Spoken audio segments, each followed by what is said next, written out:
മുഖ്യമന്ത്രിക്കും പാർട്ടിക്കുമെതിരെ P V Anwar ഉന്നയിച്ച ആരോപണങ്ങളെ തള്ളിപ്പറഞ്ഞ് കെ ടി ജലീൽ MLA. വെടിവെച്ചു കൊന്നാലും മുഖ്യമന്ത്രിയോ ഇടതുപക്ഷത്തെയോ തള്ളിപ്പറയില്ല. മുഖ്യമന്ത്രിയെ സംഖ്യയാക്കാൻ ശ്രമം നടക്കുന്നുണ്ട്. പി ശശിക്കും മലപ്പുറം ജില്ലാ സെക്രട്ടറി EN മോഹൻദാസിനും എതിരായ ആരോപണങ്ങൾ അസംബന്ധമാണെന്നും കെ ടി ജലീൽ പറഞ്ഞു. പോലീസിൽ വർഗീയ താൽപര്യങ്ങൾ ഉള്ളവരുണ്ട്. ADGPക്കെതിരായ പരാതിയിൽ മാത്രമാണ് അൻവറിനോട് യോജിപ്പുള്ളത്.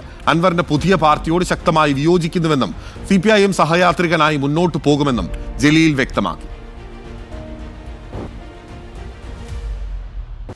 ഒരു കാരണവശാലും PV അൻവറുമായിട്ടുള്ള സൗഹൃദം നിലനിൽക്കും. പക്ഷേ അദ്ദേഹത്തിൻ്റെ രാഷ്ട്രീയ വീക്ഷണങ്ങളോട്, അദ്ദേഹത്തിൻ്റെ രാഷ്ട്രീയ പാർട്ടി ഉണ്ടാക്കാൻ അദ്ദേഹം ഉദ്ദേശിക്കുന്നുണ്ടെങ്കിൽ അതിനോട് ശക്തമായി വിയോജിക്കും. ഇടതുപക്ഷ ജനാധിപത്യ മുന്നണിയിൽ ഉറച്ചു നിൽക്കുകയും പൊതുപ്രവർത്തനം തുടരുകയും ചെയ്യും. CPIMൻ്റെ സഹയാത്രികനായി മുന്നോട്ട് പോകും. BJPക്കെതിരായി ശക്തമായ നിലപാട് സ്വീകരിക്കുന്നതിൽ മുന്നിൽ നിൽക്കുന്നയാളാണ് കേരളത്തിൻ്റെ മുഖ്യമന്ത്രി ശ്രീ പിണറായി വിജയൻ. ആ പിണറായി വിജയനെ സംഖ്യയാക്കുവാൻ വേണ്ടി എല്ലാ മതവിഭാഗങ്ങളിലെയും തീവ്ര സ്വഭാവമുള്ളവർ ഇന്ന് ഒരുമിച്ച് നിന്നുകൊണ്ടിരിക്കുകയാണ്. അവരൊരുമിച്ച് പ്രചണ്ഡമായ പ്രചാരവേലകൾ നടത്തിക്കൊണ്ടിരിക്കുകയാണ്. RSSനെതിരായി ശക്തമായ നിലപാട് സ്വീകരിച്ച് വന്നിട്ടുള്ള കേരളത്തിൻ്റെ മുഖ്യമന്ത്രിയെ സംഘി ചാപ്പകുത്തുവാനുള്ള ശ്രമങ്ങളെ വിലയിരുത്തുവാൻ വേണ്ടി കഴിയുകയുള്ളൂ. CPIMനോടും ഇടതുപക്ഷ ജനാധിപത്യ മുന്നണിയോടും ഒരു കാരണവശാലും നന്ദികേട് കാണിക്കുന്ന പ്രശ്നമില്ല. വെടിവെച്ച് കൊല്ലുകയാണ് എന്ന് പറഞ്ഞാൽ പോലും ഇടതുപക്ഷ മുന്നണി പ്രവർത്തകന്മാരെയോ ഇടതുപക്ഷ മുന്നണിയെയോ CPIMനെയോ കേരളത്തിൻ്റെ മുഖ്യമന്ത്രിയെയോ തള്ളിപ്പറയാനും ഞാൻ തയ്യാറാവില്ല. മുബഷീർ P. അക്ബർ ഉണ്ട് വിവരങ്ങളുമായി. മുബഷീർ, ഒരു സസ്പെൻസ് വെച്ചിട്ടുണ്ട് എന്ന് കഴിഞ്ഞ ദിവസങ്ങളിലെല്ലാം തന്നെ മാധ്യമപ്രവർത്തകരോട് പറഞ്ഞിരുന്നു കെ ടി ജലീൽ. പക്ഷെ പ്രത്യേകിച്ച് സസ്പെൻസ് ഒന്നും ഉണ്ടായില്ല. PV അൻവറിനെതിരെ നിലപാടെടുക്കുമ്പോഴും അൻവർ ഉന്നയിച്ച പല കാര്യങ്ങളിൽ അദ്ദേഹം യോജിപ്പും പറയുന്നുണ്ട്. എന്തൊക്കെയാണ് അദ്ദേഹം പറഞ്ഞു വെച്ചത്? അതുതന്നെയാണ് പിന്നിൽ. സസ്പെൻസ് ഉണ്ടാകുമെന്ന് പറഞ്ഞിരുന്നതും കെ ടി ജലീൽ തന്നെയാണ്. എന്നാൽ യാതൊരു സസ്പെൻസും ഇല്ലാതെ തൻ്റെ രാഷ്ട്രീയ നിലപാട് ആവർത്തിച്ചതും കെ ടി ജലീൽ തന്നെയാണ്.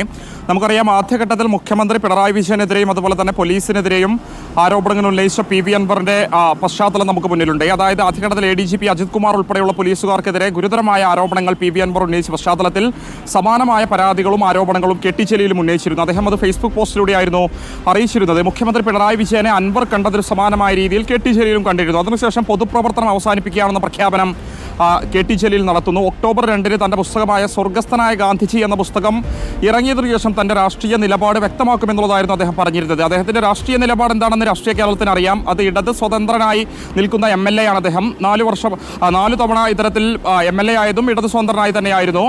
ആ നിലപാടിൽ എന്തെങ്കിലും മാറ്റം വരുമോ എന്ന രീതിയിലുള്ള പ്രതീതി കെ ടി ജലീലിന്റെ തുടർച്ചയായുള്ള ഫേസ്ബുക്ക് പോസ്റ്റിലൂടെ ഉണ്ടായിരുന്നു. എന്നാൽ അസാധാരണമായി ഒന്നും തന്നെ ഉണ്ടായില്ല. നിലവിൽ അദ്ദേഹം നിലനിൽക്കുന്ന രാഷ്ട്രീയ പ്രസ്ഥാനത്തോടൊപ്പം രാഷ്ട്രീയ സംഹിതയോടൊപ്പം തന്നെ നിലനിൽക്കുമെന്നുള്ളതാണ് കെ ടി ജലീൽ വ്യക്തമാക്കിയിരിക്കുന്നത്. വെടിവെച്ച് കൊല്ലുമെന്ന് പറഞ്ഞാൽ പോലും ഇടതുപക്ഷത്തിൽ നിന്നും ഇറങ്ങിപ്പോരില്ല എന്നുള്ളത് കെ ടി ജലീൽ പറഞ്ഞു വെക്കുന്നുണ്ട്. നന്ദികേട് കാണിക്കില്ല. ഇപ്പോഴത്തെ നിലവിലെ സാഹചര്യത്തിൽ വർഗീയതയോട് പോരടിക്കാൻ മുഖ്യമന്ത്രി പിണറായി വിജയനെ പോലെയുള്ള ഒരു പ്രധാനപ്പെട്ട നേതാവിന് മാത്രമേ സാധിക്കൂ എന്നുള്ളതാണ് അദ്ദേഹം ചൂണ്ടിക്കാണിക്കുന്നത്. അതേസമയം തന്നെ PV അൻവറിനെ അദ്ദേഹം പൂർണ്ണമായും തള്ളിക്കളയുകയാണ്. അൻവർ ഉണ്ടാക്കിയ പാർട്ടിയെ പൂർണ്ണമായും തള്ളുന്നുണ്ട്.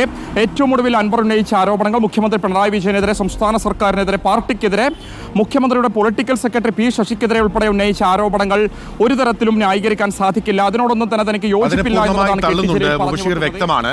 പക്ഷേ അതേസമയം അൻവർ സ്വർണ്ണക്കടത്തുകാരുടെ ഏജന്റാണ് എന്ന വിധത്തിലുള്ള രൂക്ഷമായ പരാമർശങ്ങളെയും അദ്ദേഹം തള്ളിക്കളയുന്നുണ്ട്. വ്യക്തിപരമായ സൗഹൃദത്തെ എടുത്ത് പരാമർശിക്കുകയും ചെയ്യുന്നുണ്ട്.